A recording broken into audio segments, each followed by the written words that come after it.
했으니까 답변하세요. 제가 위원님처럼 반말을 하진 않았죠. 그따위 태도를 보이면 제가 그따위라는 식의 말도 하지 않았고.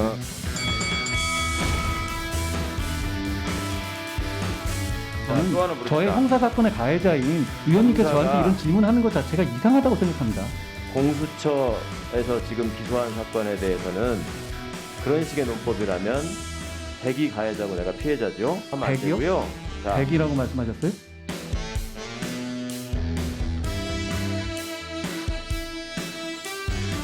장관님이 대통령의 권한을 넘어설 수 있습니까? 아주 심플한 질문입니다. 너무 심플해서 질문 같지가 않습니다.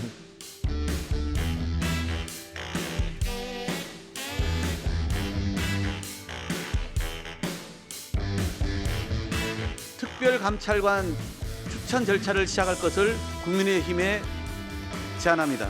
대통령실을 둘러싼 여러 의혹들은 특별감찰관만으로 수습 가능한 수준을 이미 넘어섰습니다.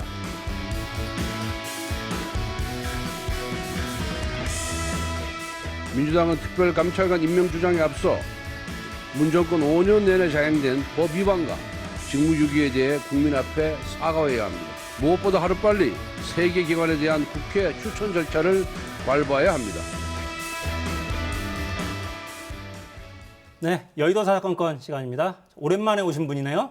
김재원 전 국민의힘 최고위원, 김종민 더불어민주당 의원 이렇게 두 분과 함께합니다. 어서 오십시오. 안녕하세요. 산티아고 순례길을 걸으셨다고요. 네. 대구시청으로 못 가시고. 산티아고는 어땠습니까? 그 평소에 많이 생각하다가 정작 현장에 가보니까 걷는 것은 좀 굉장히 좀 힘든데 마음은 완전히 정리되는 그런 느낌이었고요. 시간이 지나면서 뭐 또 한번 가봤으면 좋겠다라는 생각이 들 정도로 아주 그리운 곳입니다. 네. 다음에는 산티아고 말고 어디 공직으로 가셔야죠. 자, 오랜만에 돌아와서 보신 여의도 혹은 용산 한 줄 평을 주신다면 어떤 말씀을 주시겠습니까? 제가 이제 여러 나라를 산티아고 순례길 걷고도 여러 나라를 돌아다녀 봤는데 우리나라 정치만큼 이렇게 저질스럽고 좀 국민들에게 국민들을 아프게 하는 정치는 없다 이런 생각이 들어서 참 제가 다시 또 이 근처에 와서 발을 담근다는 게 참 힘든 지경입니다. 그래도 담그셔야죠. 정치가 뭐 그런 거죠. 정치가 이제 진흙탕 속에서 국민들에게 또 좋은 모습을 보여줘야 되는 그 숙명이기 때문에 뭐 어쩔 수 없다는 생각을 합니다. 네. 자, 바로 내용 들어가죠. 조금 전에 영상 보면 한동훈 장관이 야당 의원들 질의에 어제 국회 법사위 전체회의 장면이었어요. 발언 국무위원이 국회의원 질의에 저렇게 응답하는 거는 거의 처음 보는 것 같은데 어떻게 보셨습니까? 좀 황당해요, 사실. 질문 같지가 않다 이런 얘기를 그거는 이제 뭐 국무위원, 국회의원 관계가 아니고 기본적인 인간적인 예의잖아요. 나는 한동훈 장관이 왜 저렇게 말싸움에서 이기려고 하는지 모르겠어요. 말싸움에서 이게 뭐 합니까? 아니 뭐 정치를 하거나 선거할 때는 말싸움에서 이기는 게 좀 도움이 돼요. 아니면 TV 토론 나와서 뭐 서로 막 논리 싸움 할 때. 뭐 그것도 사실 의미가 없는 건데 말싸움 이기는 게 아니라 그 들은 사람들은 신뢰받는 게 핵심이거든요. 저 듣는 사람이 한동훈 장관 신뢰하겠습니까? 뭐 일부 이거 시원하게 싸웠다 이런 사람 일부 있겠지만 그거 부질없는 거예요. 저는 국민들한테 신뢰를 얻는 쪽으로 장관이 됐잖아요. 국무위원이 됐으니까 국민들한테 신뢰를 얻는 쪽으로 머리를 써야 돼요. 머리 좋다고 그러니까 좀 그쪽으로 머리를 좀 썼으면 좋겠어요. 왜 자꾸 말싸움에서 이기려고 하는, 버티려고 하고. 네. 근데 조금 전에 이제 화면에는 최강욱 의원 얼굴이 지금 계속 노출이 됐는데 최강욱 의원이 이제 이해충돌 소지가 있기 때문에 좀 문제가 있지 않냐 이런 지적도 여당을 중심으로 좀 나오는 것도 사실입니다. 한동훈 장관도 지속적으로 그 발언했었고 그 문제는 좀 어떻게 보고 계세요? 그러니까 지금 우리 이제 저도 법사위를 4년 하면서 법사위원 중에 이해충돌 소지가 있는 경우가 되게 많아요. 그때 뭐 법사위원장님도 그랬고 법사위원들 중에 여러분이 있었는데 그럼에도 불구하고 그게 실질적으로 발언이나 아니면 어떤 표결에 직접적으로 반영되지 않도록 각자가 조심하는 뭐 이런 정도 수준에서 넘어왔거든요. 그래서 사실은 저는 문제 제기는 뭐 가능하다고 봐요. 그런 문제가 있다 또는 이런 걸 하지 말자. 근데 실제로 이제 그동안의 관행적으로 보면 법사위원들 중에서 기소됐거나 아니면 혐의가 있거나 재판을 받거나 하는 분들이 많이 있어서 최강욱 의원한테만 유독 당신 빠져라 이렇게 하기는 좀 정당성이 떨어지고 그런 거 정도는 뭐 법사위에서 간사간 합의라든지 아니면 원내대표 간에 합의를 해서 앞으로는 이렇게 하지 말자 이런 합의가 있다면 모를까 최강욱 의원 개인에게 하는 건 조금 최강욱 의원 억울할 수가 있어요. 그래서 저는 그 점에 대해서는 지적은 일리가 있으나 방식을 최강욱 의원 개인을 향해서 공격하는 방식으로 가는 거는 저는 맞지가 않다. 그거는 여야 원내대표 간에 국회 운영을 앞으로는 이렇게 개선하자. 이렇게 합의를 해서 정리하는 게 좀 좋다고 봐요. 네. 산티아고에서 돌아온 김재원 최고는 어떻게 보십니까? 근데 이제 장관이 그 국회의원을 상대로 질문 답변을 할 때는 국회의원 개인의 뭐 자질 또는 국회의원 개인의 입장에서 질문하거나 그에 대해서 장관이 답변하는 것이 아니고 국민의 대표가 질문한다. 그래서 나는 임명된 공직자로서 국민의 대표 내지 국민에게 답변한다 이런 생각을 가진다면 조금 더 답변 태도가 달라지지 않을까 생각합니다. 그래서 이제 아직 뭐 그 장관으로서 그 업무를 시작한 지 얼마 안 되거나 또는 국회와의 관계에서 조금 이제 그 자신의 감정적인 대응이 조금 있는 것 같은데 곧 나아지지 않겠습니까? 뭐 계속 저렇게 할 수는 없겠죠. 처음 보는 그림이라 그러니까 지켜보고 있으면 좀 재밌기도 하고 한편으로는 장관, 국무위원하고 국회의원 저렇게 할 수도 있구나 처음 보는 상황이라서 근데 한편으로는 왜 저러지 싶은 생각이 드는 것도 사실이긴 합니다. 이제 저런 경우에 또 지지자들이 통상 우리나라에서 장관에 대해서 뭐 팬클럽이 형성되거나 이런 게 굉장히 드물었는데 과거 이제 조국 전 법무장관의 경우에는 상당한 팬덤 내지 지지자들이 있었지 않습니까? 근데 지금 제가 보기에 그 한동훈 장관에 대해서도 좀 그런 경향이 있어요. 그래서 그분들이 이제 뭐 환호하고 또 이런 면은 있는데 거기에 자꾸 몰입되다가 보면 좋지 않은 결과가 떠올 수가 있죠. 네. 그 좋은 말씀 해주셨는데 저는 저 팬덤에 대한 유혹 이걸 떨쳐버려야 되는 게 우리 연예인이 아니잖아요. 스포츠 선수나 연예인은 100명이든 1000명이든 10,000명이든 그 팬들이 순수하게 지지하는 게 의미가 있어요. 근데 정치인은 국민 다수의 지지를 받아야 되는 게 직업이에요. 자기가 좋아하는 사람 1000명, 10,000명 지지 갖고는 안 됩니다. 그건 정치인의 그러니까 본 길에서 탈선하는 거예요.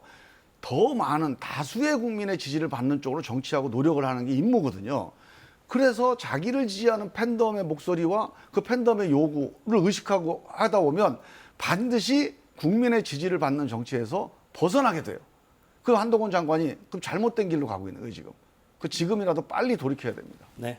직무 수행에 여러 방향이 있을 텐데 어느 길로 가는 게 정말 국민을 위한 봉사인지 좀 보시죠.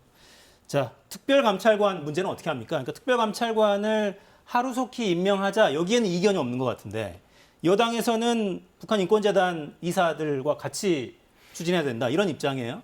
왜 그렇게 가야 됩니까? 뭐 통상적으로 이제 여당에서 그 어떤 그 의사결정을 할 때 야당과 협의를 할 때 또 연계를 시키는 경우가 있죠. 그것은 야당도 마찬가지로 그렇게 합니다. 근데 이제 북한인권재단의 경우에는 북한인권법에 의해서 벌써 임명을 해야 되는데 오랫동안 민주당이 뭐 여당 시절부터 임명하는 것을 방해하고 결국은 법의 취지를 그 왜곡시키고 또는 또 더 나아가서 뭐 사실 북한의 인권을 좀 어떻게든 증진시켜 보려는 우리나라 또는 국제사회의 노력을 지금 방해해 왔거든요. 그러니까 차제에 좀 이런 그 인권재단 이사도 임명하자는 것인데 특별감찰관 문제는 사실 문재인 정권에서는 아예 뭐 임명을 하지 않았잖아요. 5년 동안.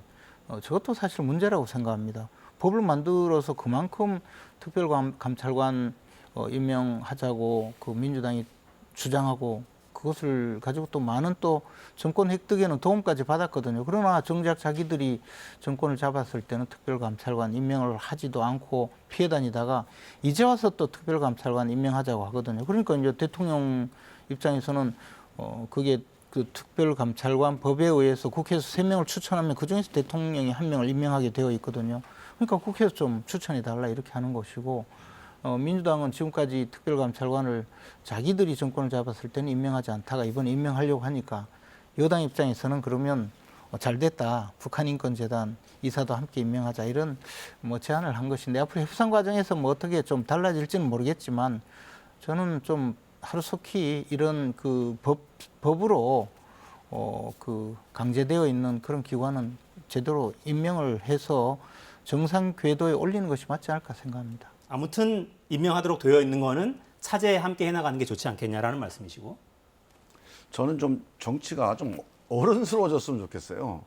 이거 아이들을 무슨 소꿉장난하는 것도 아니고 뭐 네 거 하나 주면 내 거 하나 줄게 이렇게 정치를 할 만한 사안이 아니에요. 이런 사안. 이건 둘 다 해야 되는 사안이잖아요. 그래서 저는 둘 다 하는 게 맞습니다. 그런데 이제 문제는 그 사람을 추천했을 때 그 사람이 적격이냐를 놓고 이제 논쟁이 있을 수 있잖아요. 그래서 이건 둘 다 패키지로 할 사안이 아니고 각각 이 적격인지에 대한 판단 과정이 필요한 거기 때문에 이건 독자적으로 판단을 거치는 게 좀 맞다고 봐요. 그래서 이거를 한꺼번에 하자. 이거는 저는 뭐 바람직하지가 않다고 보고. 근데 둘 다 빨리 해야 됩니다. 우리 당도 인권재단 이사를 뭐 그 사람이 정말로 부적격이다. 그러면 국민들한테 아 이건 아닙니다. 다른 분들로 했으면 좋겠습니다라고 호소할 필요는 있는데 이거 자체를 막아서는 안 된다. 저는 그런 입장이고요. 특별감찰관 문제는 제가 잘 이해가 안 가는 게 권성동 대표가 마치 이거를 민주당한테 무슨 뭐 선물을 주는 것처럼 생각하는 것 같아요. 근데 난 이게 이해가 안 가요. 특별감찰관은 우리 민주당의 이해관계와 관계가 없어요. 윤석열 정권에게 필요한 겁니다, 이게. 이 특별감찰관을 만들면 어떤 일이 벌어지냐면 사전에 걸러요. 문제가 있는 걸. 뭐 김건희 여사라든가 윤 대통령이라든가 주변에 또는 대통령실 주변에 비위라든가 아니면 구설수를 사전에 경계하고 조심하는 효과가 있어요. 그러니까 사전이 백신 예방 주사거든요. 근데 예방 주사를 자기 위해서 맞는 거지 뭐 남 위해서 맞는 겁니까?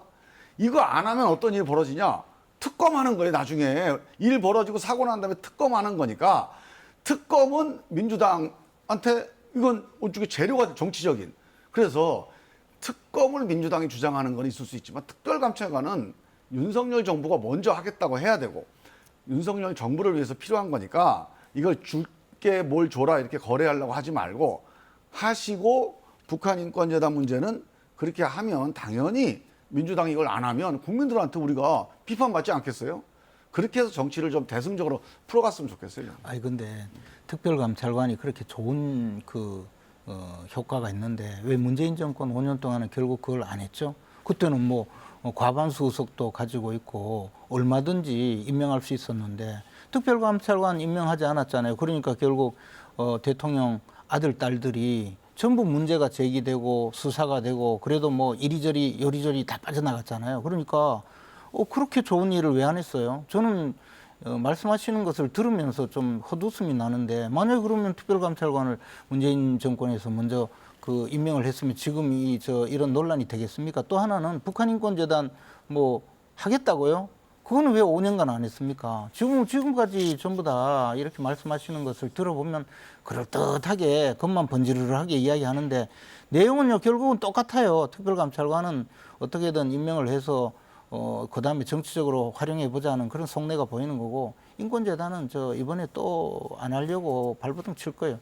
북한 인권을 왜 그렇게 두둔하시는지 모르겠어요. 북한 인권 그 문제 제기하는 그런 인권재단이 그렇게 겁이 납니까? 민주당 입장에서? 난 그것도 이해가 안 가요. 아니요, 그건 아니고요. 뭐 북한 인권 관련해서 우리가 적극적으로 대응하자 뭐 좀 동의합니다. 그래서 그 문제는 큰 쟁점은 아니고 특별감찰관 문제는 저는 이제 우리 문재인 정부 때 이걸 했어야 되는데 안 했다. 뭐 그거 비판하는 건 좋습니다. 그 일리가 있는 지적인데 솔직히 결과적으로 그래서 문재인 정부가 뭐 비리가 있다. 그거는 동의하기 어려운 게 특별감찰관 정도가 아니고 초 특별감찰관 윤석열 감찰관이 있었잖아요.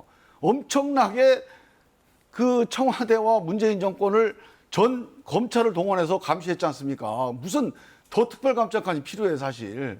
그래서 그거를 하지 말자는 게 아니라 안 한 것은 문제가 있으나 그래서 무슨 뭐가 있었다 그건 아니고 윤석열 검찰총장이 특별감찰관 곱하기 한 10명 목선했기 때문에 뭐 큰 문제는 저는 없었다고 보는데 문제는 이제 이렇게 봐요. 지금 전임 정부가 안 했다는 얘기를 하는 거 비판하는 건 좋습니다. 그건 뭐 우리가 달게 받을 수도 있어요. 근데 문제는 윤석열 정부예요.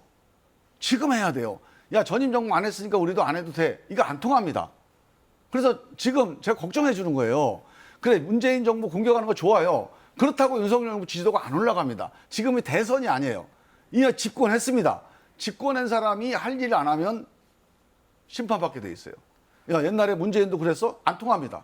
아니 그래서 지금 대통령실에서는 국회에서 추천하면 임명하겠다고 하는 것이고 국회에서 추천해 달라는 것이고 여야 간에는 그 북한인권재단하고 같이 임명하자고 하는 거잖아요. 그러면 실제로 그렇게 해주면 될 텐데 거기다가 방금 말씀하신 무슨 윤석열 총장이 감시 역할을 했다고 했는데 감시 역할을 하려고 하니까 총장 권한을 박탈하고 지휘권도 못하게 행사하지 못하게 만들고 또 수사하는 검사들 지방으로 다 쫓아내고 그러다가 안 되니까 결국은 검찰 수사권 전체를 지금 박탈해서 이렇게 끌고 왔잖아요. 아니 문재인 정권은 뭐가 겁이 나는 게 그렇게 많아서 검찰 수사할까 봐 그렇게 두려워하고 이제 와서는 법까지 개정해서 검사들 수사 못하게 만들고 그렇게 하고는 또 특별감찰관은 임명하자고 하는지 저는 빨리 특별감찰관도 임명하고 뭐 잘못된 거 있으면 전부 다 수사를 해서 처벌하면 좋을 것 같은데 북한 인권 문제는 나오면 저렇게 겁을 내는지 뭐 그런 거에 대해서는 이해가 안 가요. 아니 김재현 의원님 유럽 갔다 오셨다며. 아니 좀 제가 국민의힘 답답한 게 집권을 했으면 미래 또는 현재 앞으로 어떻게 해결할지 해법 이런 얘기를 했는데 내내 지금 문재인 정부 성토만 해요. 그래서 내가 이 정치하는 사람이 정말로 문제가 많다. 그래서 나는 유럽 갔다 오셨으니까 좀 분위기 좀 바꿔줄 줄 알았더만 또 우리 김재현 의원님 또 그러네. 참. 아니 집권했으면 좀 유럽에 가도 정당답게 유럽에 가서 이 미래 얘기를 좀 해야지. 여러 나라 그 정치도 보고 신문을 보면 신문이 있으면 구글 번역기를 돌려서 전부 다 한 번씩 정치면은 봤는데요. 원문으로는 해석이 안 되니까. 제가 뭐 저 독일어 뭐 불어 이런 건 잘 못하니까 근데 보니까 우리나라 정치만큼 엉망진창인 나라도 없는데 우리나라 야당만큼 엉망진창인 그런 정당도 없더라고요. 참. 네. 그것도 그 문제예요. 전까지 했어야 돼. 그걸 또 야당 탓을 하니까. 아니 그 지난 정부 5년간 사실 국민들이 가장 좀 듣기 힘들어했던 게 그거였어요, 사실. 자꾸 여당에서 정부에서 네. 야당 탓을 해, 전 정부 탓 계속하고. 그거는 좀 진짜 그만 들었으면 좋겠습니다. 네. 아무한테도 도움이 안 되는 것 같아요. 화만 나고. 자, 김건희 특검 법안 제출했더군요. 네. 제출한 건 아니고 김용민 의원이 이제 제안한 거죠. 네. 추진합니까? 당 차원에서. 그거는 이제 당론 논의를 해봐야죠. 근데 저는 사실 예전부터 그 문제에 대해서 얘기를 했었어요. 그래서 이제 이게 당론 차원에서 할지 여부는 이제 의원들 의견을 들어봐야 되니까 네. 문제인데 도이치모터스 사건 같은 경우가 전형적으로 특검이 필요한 사안이에요. 왜냐하면 누가 봐도 혐의가 의심되는, 그러니까 혐의가 있는 거예요. 의심이 이제 생기는 사안이에요. 여러 가지로 뭐 소통도 했고 돈도 오갔고 그 가운데서 뭐 수익도 이제 생겼고 이런 여러 가지 요건은 되는데 뭐 검찰이 수사해봤더니 별게 없다. 그래서 무혐의로 간 거 아닙니까? 이런 거를 하라고 특검제도를 만들어 놓은 겁니다. 검찰이 했는데 안 나오는 거. 왜? 검찰하고 특수관계, 청와대 압력받아서 특수관계로 안 했거나 아니면 검찰 관련된 사건일 때 보통 수사가 잘 안 돼요. 그런 경우에 대비해서 만든 게 특검이니까 사실 그래서 진작에 특검 논의를 좀 했어야 되는데 대선 때 이게 얘기가 나왔어요. 쌍특검이라고 그래가지고 이것도 하고 이것도 하자. 그래서 사실 그때 논의에 따르면 그 진행을 했어야 되거든요. 그래서 저는 그게 논의가 좀 중단된 게 좀 이상했는데 지금이라도 이거는 뭐 꼭 윤석열 정부나 아니면 김건희 여사를 의심하거나 공격하기 위해서가 아니라 이렇게 묻어놓고 가면 내내 이거는 정치적인 쟁점이 되잖아요. 그래서 특검을 통해서 한번 정리하고 가는 게 저는 맞을 것 같아요. 아무튼 진실 규명을 해야 되는 거 아니냐 이런 말씀이신데. 근데 이제 이 사건 도이치모터스 주가 조작 관련 사건은 사실 제가 그 대선 캠프에서도 이 문제에 대해서 나름대로 그 방어를 위해서도 저 사실관계 확인을 했던 적이 있거든요. 근데 이 사건은 그 검찰에서 근 2년 가까이 당시 윤석열 검찰총장의 지휘를 받지 않는 검찰 라인에서 철저하게 수사를 했거든요. 그리고 과거에 수사가 미진한 것이 있으면 다시 재수사를 해서 관련자들은 모두 처벌을 받았고 그 과정에서 당시 김건희 씨는 관여되지 않았다라는 그런 확인을 하고 무혐의 처리를 한 것이거든요. 그리고 만약에 그때 당시에 이미 윤석열 후보는 검찰총장에서 물러나와서 야당의 대통령 후보였고 검찰권은 완벽하게 문재인 정권이 가지고 있었거든요. 수사할 때. 아마 털끝만큼의 그 근거만 있었어도 그 김건희 당신은 이제 후보자의 배우자죠. 그죠? 배우자를 소환을 하거나 압수수색을 하거나 구속영장을 청구해서 망신 주기에 엄청난 노력을 했을 거예요. 뭐 검찰 동원을 할 수 있었던 것은 그때 서울지검장이 완전히 정권의 충견이라고 불리던 이모 검사장이었잖아요. 그건 아니에요. 그런 사실도 정도인데 아니지, 그렇게. 그런 정도로 그 검사들을 동원해서 수사를 했는데 결국 수사를 해보니 무혐의다라고 결정이 났는데 그것을 지금 와서 이제 그 이재명 그 민주당 유력한 차기 대표의 부인인 그 김혜경 씨가 이제 경기도 법인카드를 통해서 그 경기도 자금을 착복한 혐의로 경찰의 수사를 받고 이제 경찰이 출석을 하고 이렇게 되니까 이거 물타기로 지금 내놓은 것이거든요. 이게 솔직히 이야기해서 정치인들 뭐 겉다르고 속다른 그 행위를 하는 것은 많지만 속이 번히 들여다보면 이게 더 문제거든요. 이게 특검법이 왜 지금 나왔겠습니까? 이게 완전히 물타기가 아니라 그 김혜경 구하기 위해서 한 번이라도 어떻게든 뭐 좀 충성해 보려고 하는 그 당내 의원이 지금 내놓은 거예요. 이것은 글쎄 이게 정상적인 국회의원 활동이라고 할 수 있을지 제가 외국 가서 보니까 이런 국회의원들은 잘 없어요. 저 당 대표로 유력한 분 부인 구하려고 특검법까지 발의하는 이런 경우는 잘 없어요.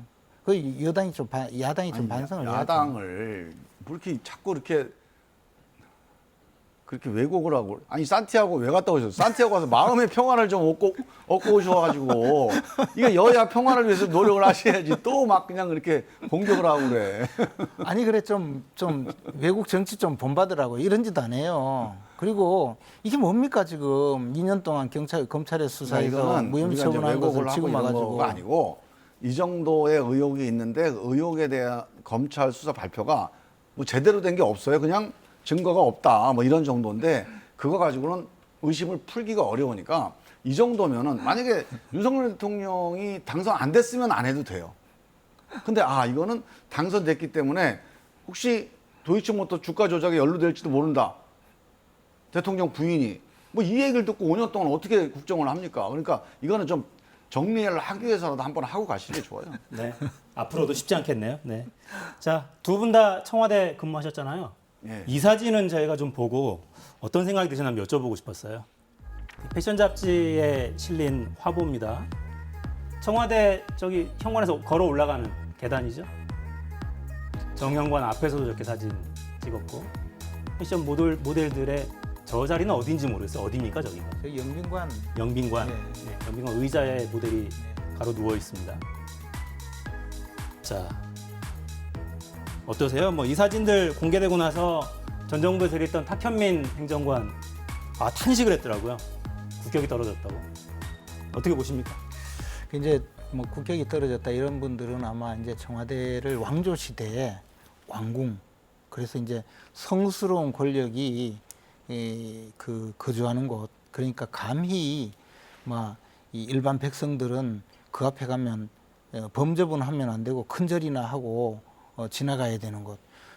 예를 들어 중국의 자금성이라고 하면 그 자자는 그 북극성을 말하거든요. 금은 금지된 곳. 그래서 이제 아무도 들어갈 수 없는 곳 이런 의미이고 우리나라도 뭐 구중궁궐 이랬잖아요. 지금 그런 개념으로 생각을 하는 거예요. 저 청와대 건물을. 그러니까 불경스럽게 모델이 가서 사진이나 찍고 이것을 외국에 보내고 이게 말이 되냐 뭐 이런 취지인 것 같아요. 근데 지금 이제 청와대를 개방하면서 우리나라 관광의 명소를 알리는 하나의 방법으로 저런 모델이 뭐 한국에 방문하세요 하는 그런 화보를 촬영한 것 아니겠습니까?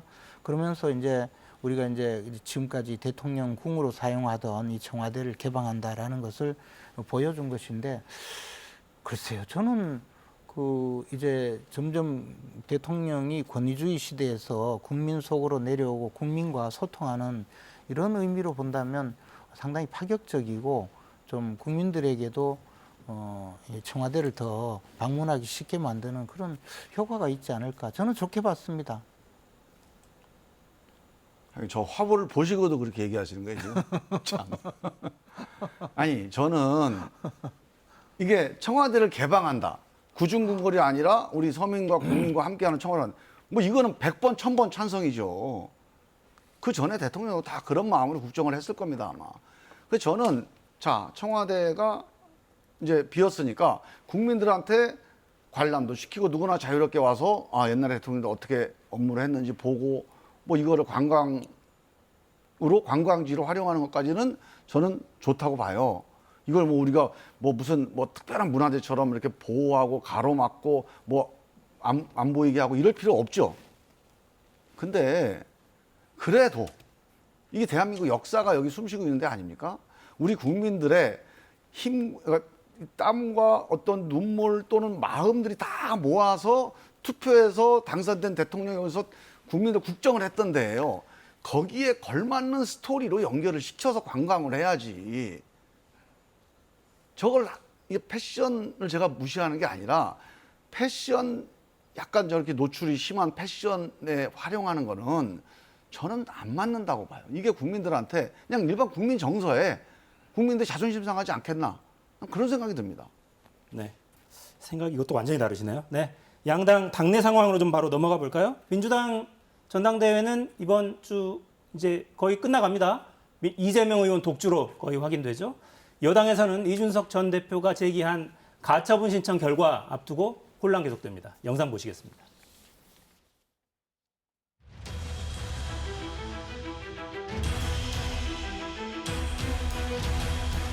황제 본인이 직접 검찰사랑 싸울 수밖에 없는 상황이 된 거죠. 근데 그랬을 때 황제가 자신감이 없으니까 뭘 했냐면은 경기가 시작되기 전에 가가지고 옆구리 한번 칼로 푹 찌르고 시작합니다.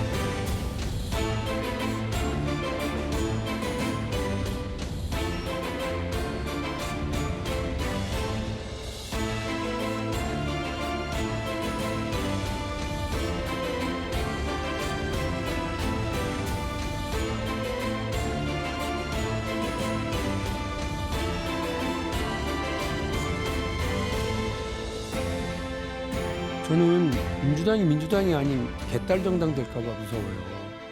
이게 그 지금 청원제도 전당원 투표 이게 되면 1년 내내 당이 시끄럽고 또 한쪽이 독식한 지도부가 여기에 결합이 되면 그냥 강성 목소리와 편협한 주장 이런 것들 때문에 당이 민심과 점점 더 멀어지는